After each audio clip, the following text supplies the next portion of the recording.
T'as de l'argent qui dort sur un livret A et tu te demandes si c'est la bonne solution? Reste ici, parce que dans cette vidéo, je vais te montrer où placer ton argent sur un livret A, un LDDS ou un LEP, en fonction de ta situation financière, parce que tous les livrets ne se valent pas. D'ailleurs, est-ce que tu te poses pas cette question parce que tu viens d'hériter d'un petit peu d'argent? Non? Ah bon? Bon, bah on continue alors. D'abord, il faut que tu saches pourquoi ces livrets existent. En soi, ces livrets, ce ne sont pas des livrets de placement d'investissement.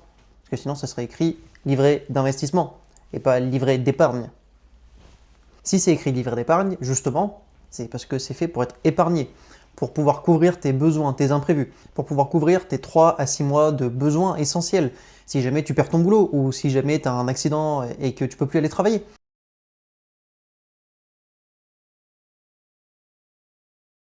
Mais ce ne sont pas des livrets d'investissement, c'est dans le nom. Aussi, le but de ces livrets, sans parler de mettre un peu d'argent de côté comme on nous l'apprend si bien, pas forcément à l'école bien évidemment, mais dans nos familles et que c'est la coutume française de mettre de l'argent de côté, d'épargner, ces livrets, ils sont aussi et surtout défiscalisés et ils ont l'avantage de proposer, du moins de pouvoir disposer de ton argent de manière instantanée. C'est-à-dire que si tu as besoin de l'argent maintenant, il fait le transfert sur ton compte en banque. Et ça, c'est l'avantage des livrets d'épargne. C'est que ton argent est disponible à tout moment. Alors oui, tu peux l'épargner en un claquement de doigts, mais tu peux aussi le récupérer comme ça. Et ça, c'est la grosse différence entre les comptes d'investissement et les livrets d'épargne. Perso, mon livret d'épargne, c'est un livret A classique dans une banque classique, à peu près 3500 euros. Je sais pas, je te l'affiche par là, je sais plus combien j'ai exactement. Mais surtout, je sais que pour le moment, j'ai pas atteint mes 6 mois de dépenses courantes. Je suis à peine à 3 mois de dépenses courantes et que j'ai surtout pas atteint mon objectif de 6 000 euros d'épargne de sécurité avant la fin de l'année. Donc c'est pour ça que le chiffre exact, on s'en fout. En intro de cette vidéo, je t'ai parlé de 3 livrets d'épargne. Le premier, le plus connu sûrement, le livret A. Le livret A, il peut être détenu par tout le monde. Simplement, il faut faire un dépôt minimum d'une dizaine d'euros, si j'ai pas de bêtises, et il y a un plafond sur ce livret A. Le plafond, actuellement, il est à 22 950 euros et il te rapporte 1,5% d'intérêt. Autant te dire, c'est moins que l'inflation. Donc, si c'est ton placement d'investissement pour ta retraite, eh ben, bon courage mon pote, parce que tu as du chemin. Le deuxième livret, c'est le LDDS, le livret de développement durable et solidaire.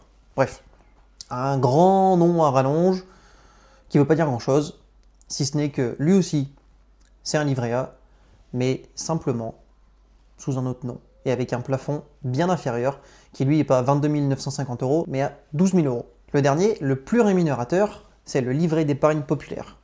Alors lui, peu de gens le connaissent, pourtant il y en a sûrement un paquet qui pourraient bénéficier du LEP et de son taux exceptionnel à 2,5%. Non mais sérieux, tu crois quand même pas que l'État il allait te faire un cadeau comme ça, te donner un livret d'épargne défiscalisé, disponible à tout moment, avec un taux exceptionnel. Non. Bon, on est d'accord que 2,5%, c'est déjà un peu plus autour de l'inflation que les 1,5 du livret A ou du LDDS. C'est sûr. Par contre, il y a des conditions pour ce LEP. Le LEP, tu es éligible seulement si tu gagnes moins de 23 028 euros par an. Voilà, donc autant dire que il y a quand même beaucoup de personnes qui pourraient en bénéficier, parce que ça fait à peu près 1900 euros par mois, et franchement, 1900 euros par mois, c'est pas non plus le gros salaire. Du coup, bah, tu vas me demander quel livret choisir en fonction de ta situation. Bah en fait, j'ai déjà répondu. Si tu gagnes plus que 1900 euros par mois, soit plus que 23 028 euros par an, bah de toute façon, tu n'auras pas beaucoup d'options. Ça sera soit le livret A, soit le LDDS. Je grossis un peu les traits, mais en gros, c'est ça. Si tu gagnes moins de ça, eh ben, tu peux pencher pour un LEP. Alors, ton plafond, encore une fois, sera plus petit. Ton plafond de versement ne pourra pas dépasser les 10 000 euros. Mais déjà, avant de mettre 10 000 euros de côté, tu as le temps de laisser voir venir 1 ou 2 ans. Donc, dans tous les cas, bon, bah, pourquoi pas.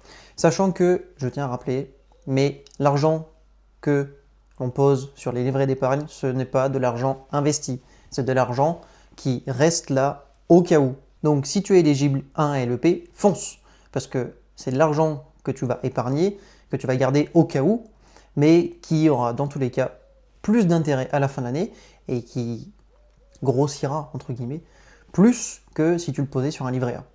Mais encore une fois, ce n'est pas un investissement, c'est une épargne. Pour la faire courte, avec mes 2100 euros par mois, je suis bien au-dessus de l'éligibilité pour le LEP, donc j'ai mon livret A. Et sur ce livret A, je ne vais pas aller au plafond du plafond des 22 950 euros parce que ça ne sert à rien. Je veux faire travailler mon argent, je veux faire grossir mon patrimoine. Donc, j'ai établi mes 3 à 6 mois d'épargne de précaution. Je sais que à partir de 6 000 euros sur mon livret, j'aurai entre 5 et 6 mois d'épargne de précaution.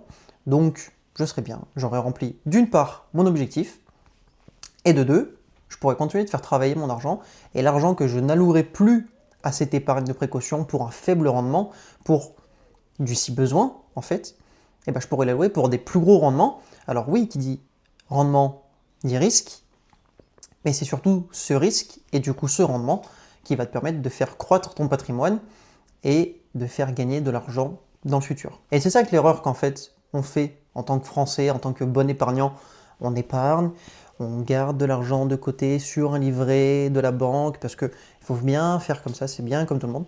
Sauf que ça en fait, bah, ça marche pas. Ça marche pas. Parce que déjà, tu n'es peut-être pas le bon livret adapté, tu es peut-être sur un livret A alors que vu tes revenus, tu serais éligible à un livret d'épargne populaire qui te proposera un rendement meilleur. Et puis surtout, pourquoi remplir des livrets avec des rendements faibles alors que tu peux juste mettre ce dont tu as besoin si jamais tu perds ton boulot et mettre tout le reste dans des actions, dans de la crypto, dans de l'immobilier, dans ce que tu veux, mais dans quelque chose qui t'apportera plus de rendement et plus de résultats. En fait, le problème, il est là. On n'a juste pas été éduqué financièrement correctement. C'est tout. À l'époque de nos grands-parents, enfin, du moins des miens, c'est sûr que investir en bourse, la crypto, ça n'existait pas. Investir dans l'immobilier, bah, t'achetais ta RP, mais pour une bouchée de pain. Donc, voilà, le choix était vite vu. Tu avais ta résidence principale, tu n'avais pas accès à la bourse parce que tu n'étais pas une fortune. Donc, la seule chose qui te restait, c'était ton livret d'épargne. Bon, bah là, maintenant, c'est plus le cas. Maintenant, tu peux investir dans de l'or, tu peux investir dans l'immobilier, tu peux faire de la crypto, tu peux faire plein de choses, de la bourse, du coup, bien évidemment. Donc, fais-le, en fait. Ne confonds pas épargne de précaution et épargne court terme avec épargne long terme / investissement. Voilà, c'est deux choses bien distinctes qui sont unies quand même l'une à l'autre parce que sans épargne de précaution, c'est très risqué d'investir sur l'avenir. Mais avec simplement une épargne de précaution, bah, tu n'investis pas sur ton avenir non plus. L'important, c'est d'avoir les deux. Commence d'abord par sécuriser le maintenant et après, tu investis. Alors, bon, encore une fois, si tu me suis et que tu regardes déjà mes vidéos, eh ben, tu sais que je fais les choses à l'envers parce que j'ai pas mon épargne de précaution de rempli et j'investis pour autant. Mais bon. C'est ce qu'on dit, hein, le cordonnier le plus mal chaussé. Bah voilà. Bref, si on devait résumer cette vidéo en une phrase, c'est que le livret d'épargne que tu as tout de suite, c'est peut-être pas celui qui est le plus adapté à tes situations. Encore une fois, n'oublie pas, le LEP, si tu y es éligible, c'est la meilleure option pour ton épargne. Dans la prochaine vidéo, on abordera la série des 100 000 euros. Tu sais, la série de vidéos que j'ai commencé d'initier il y a 2 ou 3 vidéos de cela, en parlant de mon objectif à 5 ans de 100 000 euros de patrimoine. Et ben voilà, ça y est. Cette nouvelle série est lancée sur la chaîne et du coup, ce sera la prochaine vidéo et la prochaine série du coup à voir le jour, si je puis dire, après la série d'investissement de bilan mensuel.